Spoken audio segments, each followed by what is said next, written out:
Hi everyone, welcome to, Under the Microscope on podcast and the Science Talk on YouTube. This is a very special episode of Listen Up because something that I have been ignoring so far because I thought, okay, maybe it will just go away. If I don't look at it, then it will go away, but it just keeps coming over and over and over again in my feed. So I have to pay attention to it, and now I have to talk about it. So here we go. Last week there was a meeting, Lindau Nobel laureate meetings. So these happen, I think, every year or every second year, and you have to apply as a researcher if you want to attend this event. And why would you want to attend this event is because a selected number of Nobel laureates are there, so you can network with them, you can talk to them, and it's a whole jazz. I think it covers all of the natural sciences. I'm not entirely sure about the humanities and such, but yeah, it's a big deal. Okay, it's a big deal. And as I'm based in Germany and Lindau is in Germany, it's in the south of Germany, so it's a big thing. But of course, because everyone wants to attend this meeting, the application process is quite rigorous. So you have to apply to attend this meeting to be able to network with your peers and also with the Nobel laureates. So it's quite an interesting one. I would say I was never keen on attending this meeting personally because I anyways met quite a bunch of Nobel laureates in my career as a scientist. Today, so what happened this year in 2023? Last week, a bunch of scientists met to network, to share thoughts and panel discussions and all of that jazz in Lindau. And one of the Nobel laureates claimed, I believe during a panel discussion, that in science, because of all the quotas for minorities, this is anti-male discrimination. So what this basically means is that young men, or let me just read it out. Science is not going to be the main subject, unfortunately. And he kept going on. As a male scientist, I have a feeling of discrimination when I'm here in the climate that this meeting is being held in. That's quite a strong statement coming from a Nobel laureate, a male, a white man, who was awarded a Nobel Prize in Chemistry in 2002 for development of nuclear magnetic resonance spectroscopy. And this researcher, this Nobel laureate, is still active. He's an active scientist, and he has groups in Switzerland, United States, China, according to the Science article that I will link it. So if you're interested, you can read the full article. So after this comment, by the way, there are 600 students and postdocs who are coming together each year. And this year, out of the 39 speakers, only 5 were women. Until today, 60 women have been awarded Nobel Prizes compared to 892 men. Just to throw numbers out there, just to give some perspective here or some background of this. So of course, after this white male, I'm assuming old chemistry Nobel laureate made this comment, of course, if I was in the audience, I would just walk away. I would just walk out of that. First of all, I won't go to that meeting. Never mind.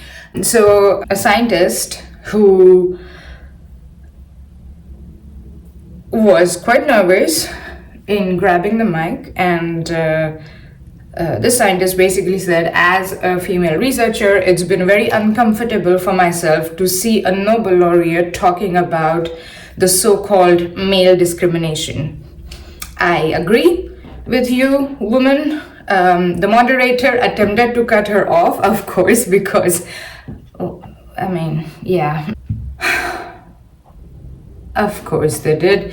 the moderator, I would be curious about the gender of this moderator, but okay, saying that there wasn't time to address this topic in this session, and he wanted to keep the focus on science. Oh, so it was a he. Okay, he wanted to keep the focus on science. Of course, female scientist she pushed on. It's quite interesting that he, as a moderator, he wanted her to shut up and keep the focus on science, while one of his panelies was taking the focus off of science according to his definition. But okay, sure, let's go with it. Then thankfully this female scientist, she went on. There might be individual discrimination towards men, but it is nothing compared to the systematic and structural discrimination that women have to face, especially in the STEM fields. And of course, the audience applaud. I wish I was there in that. I wish I was there.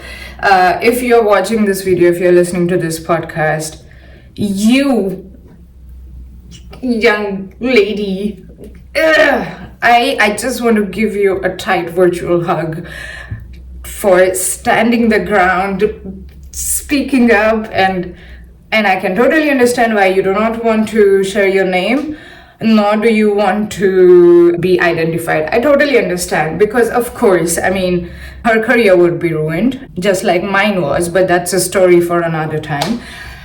And the exchange continued, and it just went blah, blah, blah, blah, blah, blah, blah, blah, blah. Of course, while speaking to Science, where this article I am reading, and you will read if you click the link in the description, this Nobel laureate, chemistry Nobel laureate 2002, he said he did not feel personally discriminated against as an individual at the event, but thought that all men attendees faced discrimination while women were tokenized. He noted, for example, that for a group photo of the laureates, the women were brought to the front. I would feel horrible if presented in this way. It was ridiculous, fully ridiculous. Okay.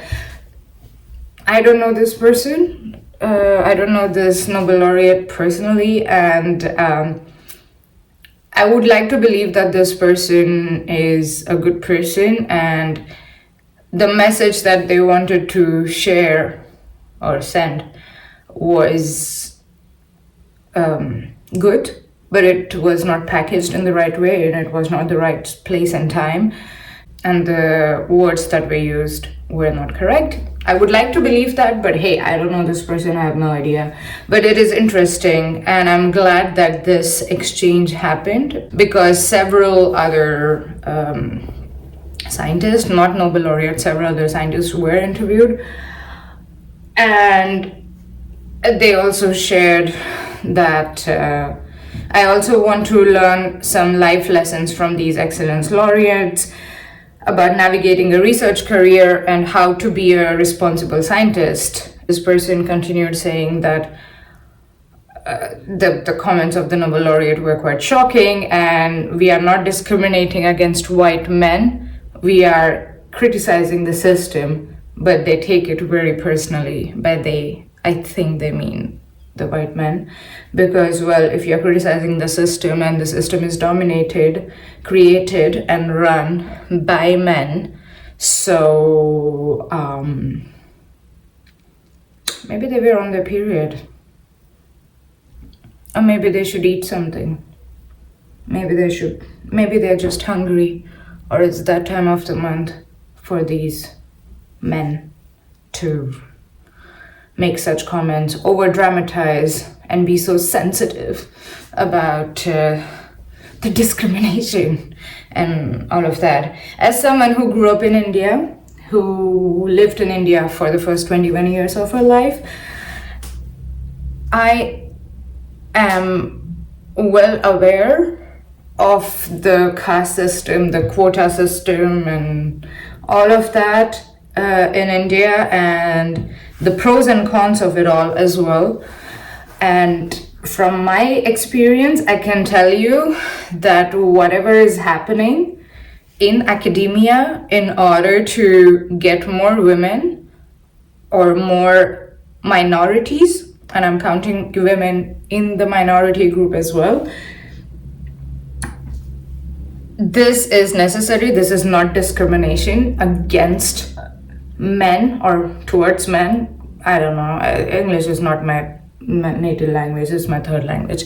But yeah, it's very interesting. It's an important conversation that happened, and I'm very happy that it happened. And yeah, because this basically brings the topic back. The more, at least there is conversation, right? At least all the conversations or discussions or demands are not falling on deaf ears. So that's good. And there should be some disagreement, right? There should be disagreement. We all cannot be 100% aligned on everything, because we are different human beings with different experiences, different brains, different cultures, different age, different situations around us.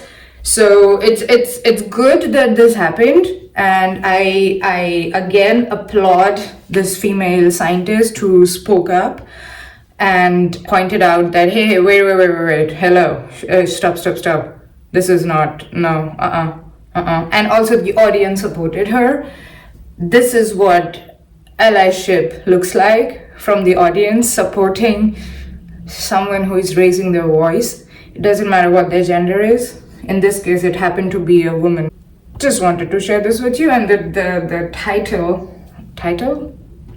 Yeah, the name of the story on science.org is "A Nobel laureate claimed anti-male discrimination. An early career researcher called it out." This is so good. And the article was written by Amanda Haidt. So thank you, Amanda, for writing such an amazing article and keeping the conversation going. I hope this conversation continues, and I hope something fruitful comes out of it. So yeah, that was the Listen Up episode of Under the Microscope, or the Science Talk. Basically, listen up. There is stuff happening. Keep the conversation going. And thank you for watching, or thank you for listening. Make sure you are sharing this episode, this video, with your friends, your family. Keep the conversation going. That's the whole thing. That's the whole point that I'm trying to make. Keep the conversation going. It's a very important topic, and we need to talk about it, and more people need to educate themselves about it if they are not aware already. So yeah, thank you for watching. Thank you for listening. Thank you. Bye.